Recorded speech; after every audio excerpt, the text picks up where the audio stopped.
صرف 5 منٹ کا مدرسہ قرآن و حدیث کی روشنی میں۔ یکم شعبان المعظم۔ نمبر 1، اسلامی تاریخ۔ حضرت خالد بن ولید رضی اللہ عنہ۔ حضرت خالد بن ولید رضی اللہ عنہ کی بہادری اور شجاعت سے کون ناواقف ہوگا؟ انہوں نے اسلام کی خوبیوں سے متاثر ہو کر صلح حدیبیہ کے بعد ایمان قبول کر لیا۔ ایمان لانے سے پہلے کفار کی طرف سے جس جوش و خروش سے میدان جنگ میں شریک ہوتے تھے، اسلام لانے کے بعد اس سے زیادہ جوش اور بہادری کا مظاہرہ کیا اور ساری زندگی اسلام کی حمایت اور کفر کی مخالفت میں گزار دی۔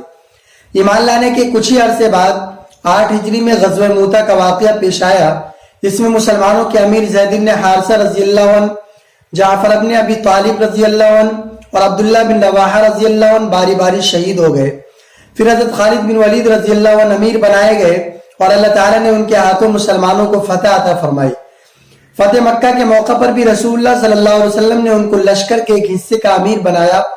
حضور کی وفات کے بعد حضرت ابو بکر صدیق رضی اللہ عنہ نے ان کو مرتدین سے قتال اور مسلمہ کذاب سے جہاد کرنے کے لیے بھیجا، جس میں ان کو فتح نصیب ہوئی۔ اسی طرح روم اور فارس کی فتح میں بھی ان کا بڑا دخل رہا ہے۔ انہی صفات کی وجہ سے رسول اللہ صلی اللہ علیہ وسلم نے فرمایا، خالد بن ولید اللہ کی تلواروں میں سے ایک تلوار ہے جس کو اللہ نے کفار و مشرکین کے لیے نیام سے نکال رکھا ہے۔ نمبر 2، اللہ کی قدرت، جانوروں کے فوائد۔ اللہ تعالیٰ نے دنیا میں جتنے جانور پیدا کیے تقریباً سب انسانوں ہی کے فائدے کے لیے ہیں۔ کوئی سواری کے کام آتا ہے تو کوئی بوجھ ڈھونے کے کام آتا ہے، کسی کا گوشت کھاتے ہیں تو کسی کا دودھ پیتے ہیں۔ مزید یہ کہ دودھ سے ملائی، مکھن اور گھی نکالتے ہیں اور طرح طرح کی مٹھائیاں بناتے ہیں۔ اسی طرح کسی کے اون سے کمبل، قالین تو چمڑے سے موزے، جوتے اور بیش قیمت چیزیں بنائی جاتی ہیں۔ یقیناً اللہ تعالیٰ نے ہر ایک چیز کو انسان کے فائدے ہی کے لیے بنایا ہے۔ نمبر 3، ایک فرض کے بارے میں، صرف اللہ کی عبادت کرو۔ قرآن میں اللہ تعالیٰ فرماتا ہے، تمہارا معبود حقیقی تو ایک ہی معبود ہے، اس کے سوا کوئی عبادت کے لائق نہیں، وہ بے انتہا مہربان نہایت رحم کرنے والا ہے۔ آیت سے معلوم ہوا کہ عبادت کے لائق اگر کوئی ذات ہے تو وہ صرف اللہ ہی کی ذات ہے، لہٰذا ہم پر اسی کی عبادت کرنا فرض ہے۔ نمبر 4، ایک سنت کے بارے میں، گھر کے کام میں ہاتھ بٹانا۔ حضرت عائشہ رضی اللہ عنہ سے پوچھا گیا کہ گھر میں حضور صلی اللہ علیہ وسلم کیا کام کرتے تھے؟ حضرت عائشہ رضی اللہ عنہ نے فرمایا، آپ گھر کے کام میں ہاتھ بٹا دیا کرتے اور جب نماز کا وقت ہو جاتا تو نماز کے لیے چلے جاتے۔ نمبر 5، ایک اہم عمل کی فضیلت، رمضان میں عمرہ کرنا۔ رسول اللہ صلی اللہ علیہ وسلم نے فرمایا، رمضان المبارک میں عمرہ کرنے کا ثواب ایک حج کے برابر ہوتا ہے۔ نمبر 6، ایک گناہ کے بارے میں، چند گناہ اور اس کے نقصانات۔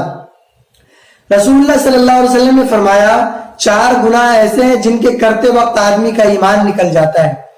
زانی کا زنا کرتے وقت، شرابی کا شراب پیتے وقت، چور کا چوری کرتے وقت، قاتل کا ناحق قتل کرتے وقت۔ نمبر 7، دنیا کے بارے میں، دنیا کو اہم سمجھنے کا نقصان۔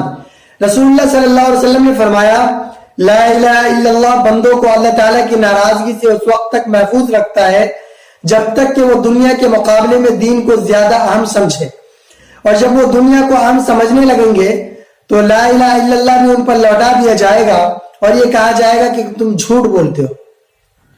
نمبر 8، آخرت کے بارے میں، ہر ایک کو نام اعمال دیا جائے گا۔